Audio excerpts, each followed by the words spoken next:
بسم اللہ الرحمن الرحیم۔ صحیح بخاری حدیث نمبر 35۔ رسول اللہ صلی اللہ علیہ وآلہ وسلم نے ارشاد فرمایا، جو شخص شب قدر ایمان کے ساتھ محض آخرت کے ثواب کے لیے ذکر و عبادت میں گزارے تو اس کے گزشتہ گناہ بخش دیے جاتے ہیں۔ صحیح بخاری حدیث نمبر 36۔ نبی کریم صلی اللہ علیہ وآلہ وسلم نے ارشاد فرمایا کہ جو شخص اللہ کی راہ میں جہاد کے لیے نکلا، اللہ اس کا ضامن ہو گیا۔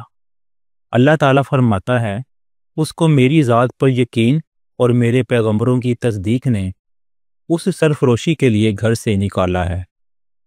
میں اس بات کا ضامن ہوں کہ یا تو اس کو واپس کر دوں ثواب اور مال غنیمت کے ساتھ، یا شہید ہونے کے بعد جنت میں داخل کر دوں۔